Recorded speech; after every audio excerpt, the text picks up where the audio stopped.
Hello everyone, welcome to the Manu Vlog classes in the session of daily news analysis.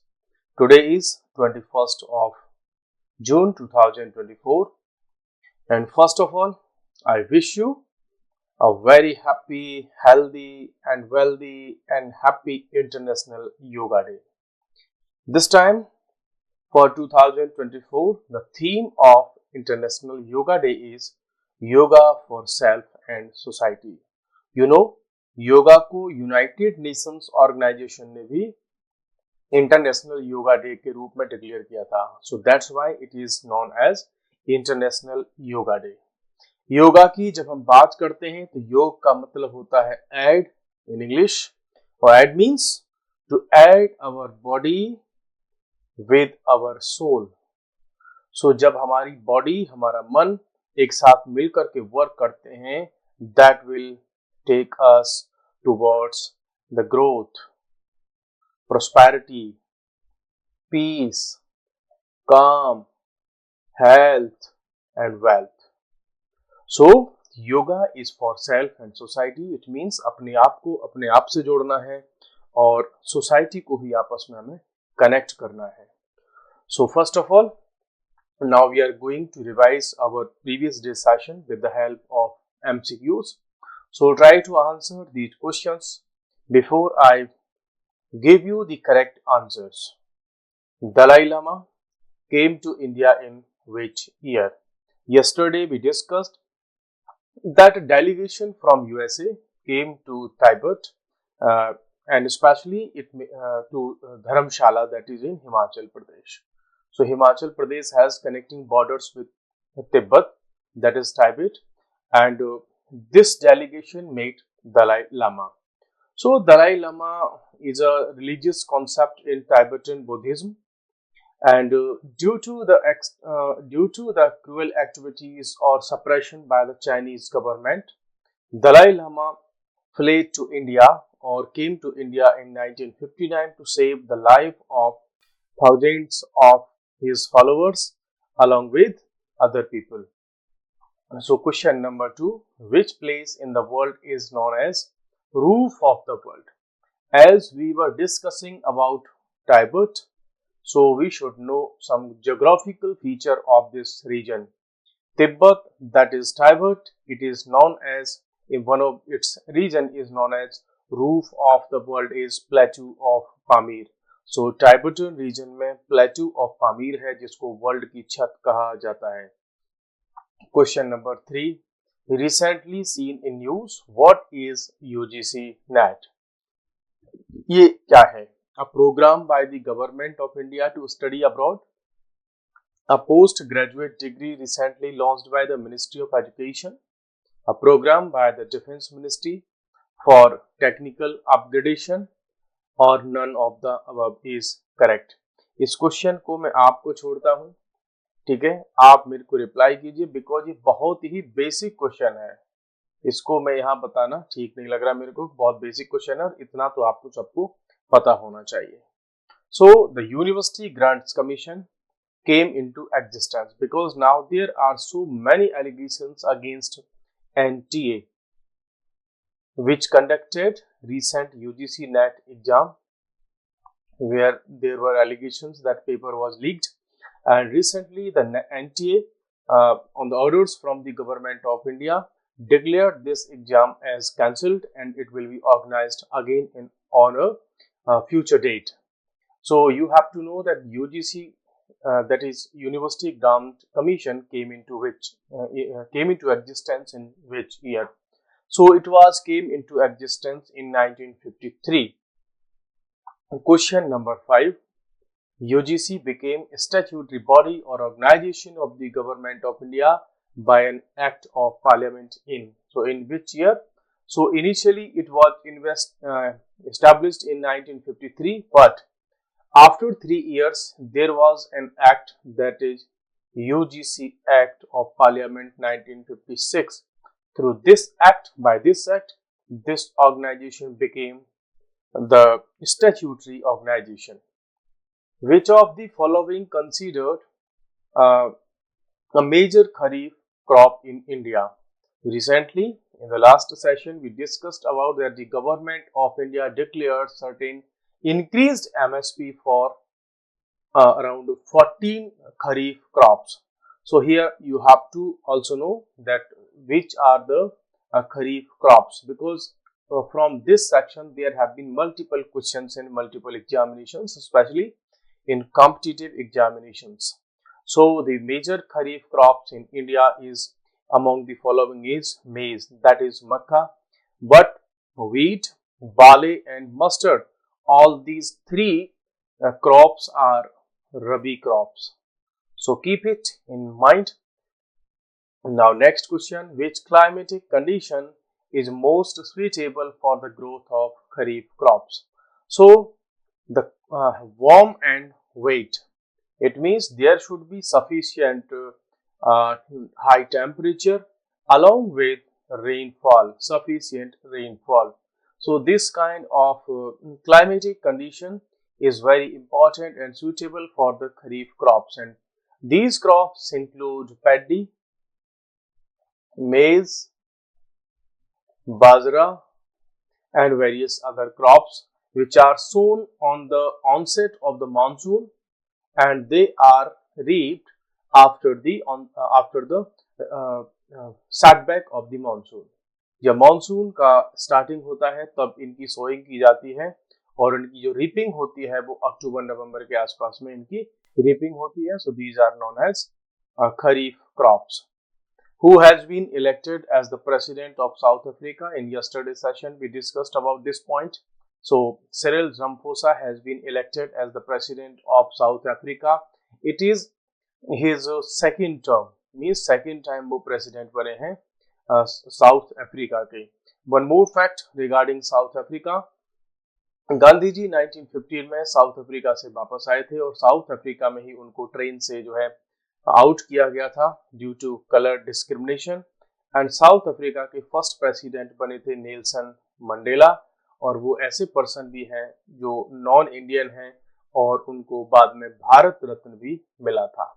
और Nelson Mandela ने जो fight की थी against apartheid system के against, जहां पर कलर के बेसिस पर जो यूरोपियंस थे जो डिस्क्रिमिनेशन करते थे. So these are some important points regarding South Africa. Which country recently has declared Revolutionary Guards of Iran as the terrorist entity? So जो Revolutionary Guards एक ऑर्गेनाइजेशन है, ऐसे समझो वहाँ की जो है पुलिस फोर्स या जो है पैरामिलिट्री फोर्स, इसको कनाडा गवर्नमेंट ने as a terrorist entity declare किया है अभी 2 days before. So we have completed the questions for revision. Now we are going to discuss today's current affairs. So first of all, just have a look on this map. This is map from of Bangladesh, and this map belongs to Myanmar. If you look from this region, this is the border region between India and Myanmar, and this is the region. So Arunachal Pradesh, Nagaland, Manipur and Mizoram, these 1, 2, 3 and 4 states have borders, land borders with Myanmar. And you know, in Myanmar there is political turmoil and there has been a military coup in 2021. तब से वहां पर military का rule है और वहां जो military है अपने ही सिटीजन्स पर अटैक कर रही है और बॉम्बार्डमेंट कर रही है, मीन्स बॉम्बिंग कर रही है अपने ही सिटीजन्स पर. So now how it is associated with India's interest और Indian society, then find this region.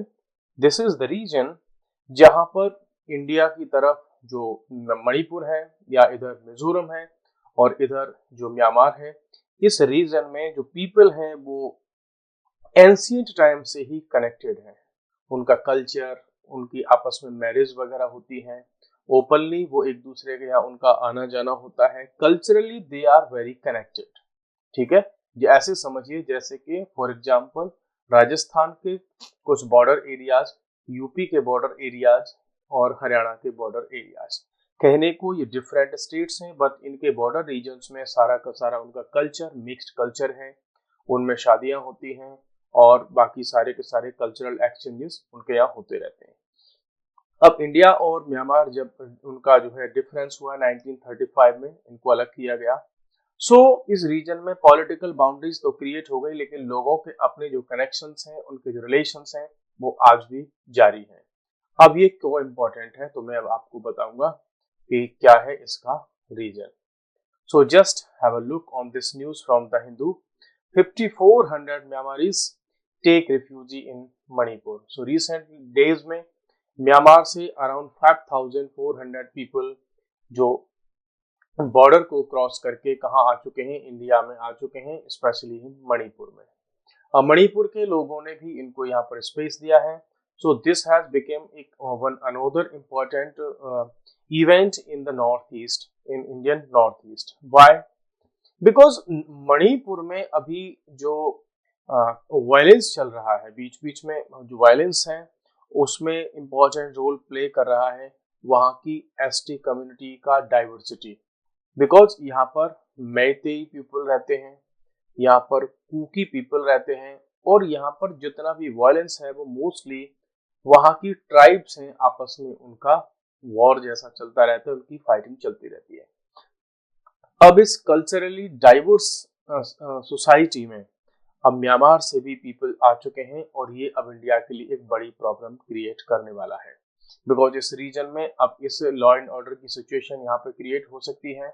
So this is one important news और current affair regarding this. So you should be prepared about Myanmar, that what are the conditions which are going on in Myanmar. So recently ये सब इसका है। बाकी Assam rifles ने इसकी information दी है, और लोग ये होप कर रहे हैं कि जब म्यांमार में सिचुएशंस नॉर्मल होंगी तब ये लोग वापस चले जाएंगे। बट अगर हम इंडिया के इस हिस्टोरिकल एस्पेक्ट को देखें, तो ऐसे ही जब बांग्लादेश वाले रीजन में वॉर चल रहा था, तो वहां से लोग इंडिया में आए, लेकिन कभी वो वापस नहीं गए। इंडिया के वेरियस जो कॉर्नर्स में हम पाएंगे कि बहुत सारे रोहिंग्या पीपल म्यांमार से आकर के इंडिया में ही सेटल हो गए। ठीक है, तो ये एक बड़ी सिचुएशन है, मींस बड़ा चैलेंज है इंडिया के लिए कि सिचुएशन से हम डील करें। Next one more important news is Bhartruhari Mahtab. He has been appointed as the pro tem speaker of Lok Sabha. What is pro tem speaker? So let's understand some basic points. तो ये जो president of India है द्रौपदी मुर्मू, उन्होंने appoint किया है pro tem speaker. So keep it in mind that pro tem speaker is not elected but it is appointed by the president of India, while normal speaker is elected. So this difference should be in your mind कि जो normal speaker होता है उसका election होता है, but जो pro tem speaker होता है वो अपॉइंट होता है प्रेसिडेंट ऑफ इंडिया के द्वारा। और one important thing is that what is pro tem speaker. सो जब लोकसभा के इलेक्शन फिनिश हो जाते हैं, रिजल्ट आ जाते हैं, और नई लोकसभा का कॉन्स्टिट्यूशन जब मींस उसको कॉन्स्टिट्यूट किया जाता है, तो सबसे पहले उनकी जो ओथ सेरेमनी वगैरह होती है, उसकी जो फर्स्ट 2 मीटिंग्स होती है 2 दिन के लिए, उन मीटिंग्स को कोई तो हेड करेगा। मींस जब तक स्पीकर का इलेक्शन नहीं हुआ तब तक कौन उस मीटिंग्स को हेड करेगा, तो उसके लिए टेम्परेरी स्पीकर बनाया जाता है, that is pro tem speaker. So for this 18th Lok Sabha pro tem speaker जो है अपॉइंट किया गया है मिस्टर भर्तहरि मेहताब को। क्या है इसमें कुछ एक नई चीज हमें इस बार देखने को मिली है, और वो ये है कि रिसेंट मींस अगर हम अब ओल्ड कन्वेंशन को देखें, हालांकि उसके लिए कोई ऐसा कॉन्स्टिट्यूशन में प्रॉपर रूल नहीं है, but pro tem speaker is always the senior most member from the लोक सभा। तो लोकसभा में सबसे ज्यादा सीनियर मेंबर जो होता है उसको प्रो टेम स्पीकर बना दिया जाता है। यहाँ पर लेकिन अपोजिशन के ये एलिगेशंस है कि इस बार इस कन्वेंशन को ब्रेक किया गया है, कि इनसे भी ज्यादा सीनियर लोग थे, उनको न बना करके इनको बना दिया गया है प्रो टेम स्पीकर। ठीक है, तो इतना सा आप ध्यान रखिएगा कि प्रो टेम स्पीकर का इस बार नेम क्या है। बाकी अभी न्यूज़पेपर्स को अगर आप देखेंगे तो चारों तरफ जो नीट का एग्जाम लीक होने के एलिगेशंस थे उस पर फोकस है चारों तरफ। तो there have been multiple articles in recent days and of course today. So यहाँ देखिए आप, ये भी नीट के रिगार्डिंग में है article, this article for NEET, this article for NEET, this article for NEET, this article for NEET. तो अभी न्यूज़पेपर्स के कई सारे पेजेस में जो है नीट को लेकर के आर्टिकल्स आ रहे हैं। मैं आपको इन सारे के सारे आर्टिकल्स का एक जिस्ट यहाँ पर डिस्कस करता हूँ कि एक्चुअल में इसमें क्या है। देखो, नीट का एग्जामिनेशन हुआ था और उसमें एलिगेशंस थे कि एग्जाम जो है लीक हो गया था। फॉर एग्जाम्पल अगर हम बिहार का एक केस देखें तो यहाँ पर एक स्टूडेंट है और उस स्टूडेंट ने, उसका नाम है अनुराग यादव, उसके अंकल थे प्रसाद यादवेंदु, ये कौन है, सिकंदर प्रसाद यादवेंदु। इन्होंने इनको बुला लिया था कोटा से, कहाँ पर, पटना। तो बोला तुम पटना आ जाओ, यहाँ पर तुम्हारा एग्जाम है, पहले ही आ जाओ। पटना जब ये आए तो इनको शाम को इस स्टूडेंट को जो पेपर था, जो मीन्स नेक्स्ट डे होना था, वो पेपर पूरा का पूरा उनके हाथ में दे दिया गया विद आंसर्स। उनको कहा गया कि सारे के सारे रख लो। नेक्स्ट डे जब ये स्टूडेंट एग्जाम देने गया तो उसको वही पेपर वहां पे मिला। तो ऐसे कई सारे केसेस यहाँ पर देखने को मिले हैं। पुलिस ने इसमें FIR की है, ठीक है, और उसमें भी कई सारी चीजें निकल करके आ रही हैं। गवर्नमेंट का उधर ये कहना है कि ये हमारे लिए सीरियस कंसर्न है, इस पर हम टीम बना रहे हैं, कमेटी बना रहे हैं, जो इसमें इंक्वायरी करेगी और इंक्वायरी करके बताएगी कि इसमें कहाँ लूप होल्स हैं और कैसे हम इसको इम्प्रूव कर सकते हैं। जब ये कमेटी बना दी गई, ये कमेटी यहाँ पर बना दी गई, तो Supreme Court to examine please for independent panel inquiry into NEET allegation. ये सब क्या है? So just have a look regarding this current affair also. क्या है इसमें कि अभी जो गवर्नमेंट ने एक कमेटी बनाई है कि भाई इस सारे के सारे सिस्टम में आप इंक्वायरी कीजिए, उस कमेटी का हेड बना दिया इन्होंने किसको? NTA के चेयरमैन को। स्टूडेंट्स का क्या कहना है कि भाई हमको इंडिपेंडेंट पैनल इंक्वायरी चाहिए। तो क्या NTA के जो चेयरमैन है वो इंडिपेंडेंट नहीं है? अब आप देखिए,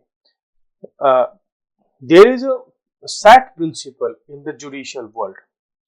क्या है कि नोबडी कैन बी जज इन हिज और हर ओन केस। देखो, एलिगेशंस किस पर हैं? NTA पर, कि NTA की तरफ से एग्जाम में लूप होल्स हैं और उसकी तरफ से पेपर को लीक किया गया है। अब इंक्वायरी करने के लिए आप कमेटी का हेड किसको बना रहे हैं? NTA के चेयरमैन को। तो यहाँ पर एलिगेशन ये है कि भाई ये जो कमेटी आप बना रहे हो, इस कमेटी का चेयरमैन, इसके मेंबर्स NTA के लोग नहीं होने चाहिए, बाहर से एक कमेटी बने, वो उसमें इंडिपेंडेंट इंक्वायरी कर पाएगी। सपोज करो फॉर एग्जाम्पल, अगर पुलिस के लोगों पर कोई एलिगेशंस है कि उन्होंने ह्यूमन राइट्स का वायलेशन किया है, ह्यूमन राइट्स का वायलेशन किया, तो आप फिर इसके अगेंस्ट में इंक्वायरी के लिए ही पुलिस के लोगों को ही अपॉइंट कर दे कि इंक्वायरी करो। सो इसमें इम्पार्शियलिटी होने के कम चांसेस हैं। इट मींस इसमें बायसनेस होगी और वहां पर इंडिपेंडेंट और फेयर इंक्वायरी नहीं हो पाएगी। आपको पता होगा कि इस बेसिस पर इंडिया का जो नेशनल ह्यूमन राइट्स कमीशन है, उस पर भी एलिगेशंस हैं और इंटरनेशनल लेवल पर उसको रिकॉग्निशन नहीं मिला है कि हमारे यहाँ जब ह्यूमन राइट्स के वायलेशन होते हैं तो पुलिस की इंक्वायरी उसमें करवाई जाती है, पुलिस के ही लोग इंक्वायरी करते हैं। सो अब इसमें अगर आप देखोगे तो CBI रजिस्टर्स केस, इधर CBI ने इसमें केस रजिस्टर कर लिया है। किसमें? एक एग्जाम और हुआ था UGC नेट का, और वो भी लीक हुआ था, उसमें इरेगुलरिटी थी और इस एग्जाम को कैंसिल कर दिया गया था और ये एग्जाम दोबारा से कंडक्ट करवाया जाएगा। उधर ऑपोजिशन के भी अपने व्यूज हैं। उसका कहना है कि भाई ये जो BJP वगैरह है, इन सब ने जो इंस्टीट्यूशंस हैं, एजुकेशनल इंस्टीट्यूशंस, उन पर कब्जा कर लिया। तो इस तरीके की बातें तो आती रहती हैं। मेन इशू यहाँ पर है कि ये नीट का एग्जाम किसके लिए होता है, कौन इसको कंडक्ट कराता है? It is conducted by NTA। ये UGC क्या है ना, और UGC का नेट का एग्जाम क्या होता है? ये मेन पॉइंट्स आपको जानने होंगे कि ये सब क्या है। तो ये नीट का भी इशू चल रहा है। बाकी इसमें देखते हैं कि आगे और इसमें क्या क्या न्यूज होती है। Another important news is that is international level news. Mr. Rutte seals NATO top job after lone rival drops out. It means जो NATO है उसका प्रेसिडेंट के इलेक्शन होना था कि भाई NATO का चेयरमैन, उसका प्रेसिडेंट कौन बनेगा। सो इसमें दो लोगों ने नॉमिनेशन फाइल किया था और अब हुआ क्या है कि जो सेकंड पर्सन थे उन्होंने अपना नॉमिनेशन वापस ले लिया, तो मिस्टर रट जो कि नीदरलैंड के हैं वो इलेक्ट हो जाएंगे as the president of NATO. अब आप थोड़ा सा पॉइंट यहाँ से देख लेते हैं कि जो प्राइम मिनिस्टर रह चुके हैं कहाँ के, डच प्राइम मिनिस्टर रह चुके हैं, इट मीन्स नीदरलैंड के ये प्राइम मिनिस्टर रह चुके हैं पहले, और अब बनने वाले हैं ये नेटो के चेयरमैन। और ये उस समय पर बनने वाले हैं जब नेटो पर बहुत सारे एलिगेशंस लग रहे हैं, और नेटो की सिचुएशन है इस समय पॉलिटिकली वर्ल्ड में जो है लाइमलाइट में है। ठीक है, बिकॉज अभी नेटो में 32 मेंबर्स हो चुके हैं, नए मेंबर्स ने भी इसको ज्वाइन किया है। उधर रसिया और यूक्रेन का वॉर चल रहा है, उधर यूक्रेन चाहता है कि हम भी नेटो को ज्वाइन कर लें। ठीक है, सो ये वाले बहुत सारे इश्यूज चल रहे हैं। तो अब आपको यहाँ से बेसिक क्या क्या जानने की रिक्वायरमेंट है। So you have to know that NATO was created in 1949. It was in alliance, military alliance था और जॉइंट सिक्योरिटी अलायंस था। ये यदि किसी एक मेंबर पर अटैक होगा तो बाकी सारे मेंबर्स पर अटैक माना जाएगा। So all members will retaliate in as a joint force. Actually, this was in the aftermath of Second World War. तब ये हुआ, और कोल्ड वॉर के टाइम पर इसका काफी इंपॉर्टेंट रोल इसने प्ले किया वर्ल्ड में। ऐसा समझो कि सिक्योरिटी का क्राइसिस चल रहा था, डिफेंस का क्राइसिस चल रहा था। ठीक है, तो 1949 में इसको क्रिएट किया गया था, और specially it was against USSR। तो उस समय जो रसिया था उसको USSR बोलते थे, तो उसके अगेंस्ट में इसको क्रिएट किया गया था। तो फिर इसी के रिटेलिएशन में बाद में USSR ने भी अपना एक ऐसा ग्रुप बनाया जिसका नाम था वार्सा पैक्ट। ठीक है, वार्सा पैक्ट। सो ये उसने भी बनाया था। So we are going to summarize today's session with the hope that we will meet again in the next session. I hope you are enjoying this current affair session every day. So आप अपने comments में भी input देते रहिए कि और क्या इसमें हम ऐड कर सकते हैं और कैसे हम इसको बेहतर बना सकते हैं। So guys, bye bye, take care.